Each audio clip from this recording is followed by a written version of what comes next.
É importante a gente se situar de que registros escritos, né, se utilizam de termos conhecidos da época em que a obra foi concebida. Como assim? Na época em que você escreve um livro, um artigo, uma revista, você usa os termos que são comuns da época.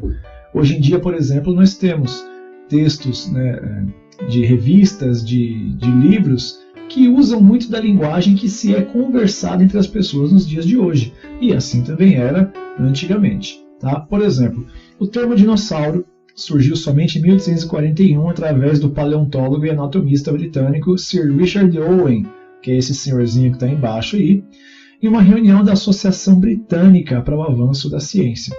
Ele se referia aos termos Deinos, que quer dizer terrível, e Saurus, que quer dizer réptil, ou lagarto em alguns casos. Daí surge o Deinosaurus, ou réptil terrível, que para nós popularizou como dinossauro. Tá? Anterior a esse termo, o mais comum era usar a palavra serpente. Ah, mas serpente não é cobra? Então, na verdade, não. Serpente é o termo técnico para réptil, né, de uma forma geral, como a própria serpente do Éden ela era antes de se tornar uma cobra. Tem até um vídeo já falando sobre isso, a interferência direta que a serpente tem no pecado do Éden. Tá? Então, serpente é um termo que se usava de uma forma geral para se referir a qualquer tipo de réptil. Ok? Olha, o termo dinossauro ainda, o próprio hebraico, ele indica que se tratava de um réptil ao usar o termo nahash, contrariando também teologias errôneas de que o diabo se passou por uma serpente, né, ou por uma cobra, sendo também que nós já entendemos que o querubim ele nem era diabo ainda no período do Éden, quando ele habitava lá. Então olha, por exemplo, em Gênesis, no capítulo 3, verso 1, quando fala, né, que é a serpente, o mais astuto dos animais terrestres, né? Veja aqui, ó, agora a serpente, no hebraico, o Ehan Nahash, né, quer dizer uma serpente. Tá? Não se trata de uma cobra, mas é uma serpente. Tá? E Nahash, que é serpente, que é um termo que se refere a réptil. Então, quando a Bíblia também foi traduzida, Jerônimo traduziu ela para o hebraico, para o latim, e depois ela passou para o inglês, que foi a versão da King James, o termo que se usava ainda era serpente para se relacionar a qualquer tipo de réptil. Tá? Esse conceito de que serpente é cobra, isso é uma coisa mais atual dos nossos tempos. Na época em que as obras foram escritas ou traduzidas, referia-se a serpente para qualquer tipo de réptil de uma forma geral. Como o próprio hebraico indica, que não era nenhum espírito maligno, né, porque se tratava de Nahash, que era um réptil propriamente dito, e não um espírito. Tá?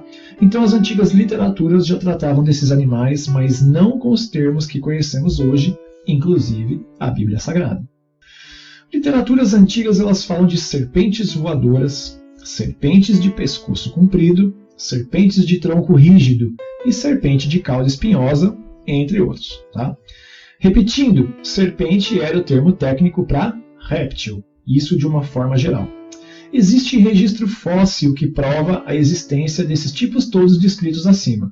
Tá? Então, através de fósseis encontrados, né, dos nossos queridos dinossauros, você vai ver que existiu sim serpentes voadoras, né, ou répteis voadores, répteis de pescoço comprido, répteis de tronco rígido e répteis de cauda espinhosa, entre tantos outros aí. Tá?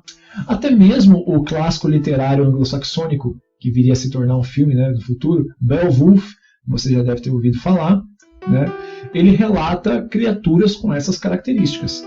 Então, por mais que Beowulf seja uma obra literária poética anglo-saxônica, ela se faz valer dos costumes que eram conhecidos e falados na época em que ela foi concebida. Vamos ver um pouquinho mais. O escandinavo Beowulf relata que matou um monstro chamado Grendel, que, segundo a descrição literária, tinha cerca de 12 anos de idade, era bípede, né, ou seja, ficava de pé em duas patas, tinha 2 pequenos braços, ou patas se preferir, inclusive um arrancado pelo próprio Beowulf. Ele era um Muthbona, que quer dizer que mata com as mandíbulas, então tinha uma mordedura muito violenta, né? E a sua pele era impenetrável aos golpes de espada. A história de Beowulf conta também que ele matou a mãe de Grendel, logicamente que era uma fêmea, né, dessa mesma espécie, com as mesmas características. Ele também matou vários monstros marinhos e morreu aos 88 anos de idade em uma batalha para defender seu castelo de um réptil voador. Né?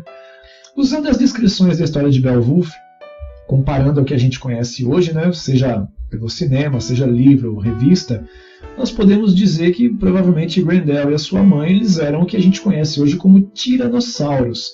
E o réptil voador, pelas características, né, contra quem Beowulf morreu em batalha, seria um dragão. Exatamente, um réptil voador, como nós conhecemos, né, pelo que a gente assiste em filme e desenho, pelo que a gente vê em livro. Então tudo indica que seria um dragão que matou, com quem Beowulf matou, mas também morreu em batalha.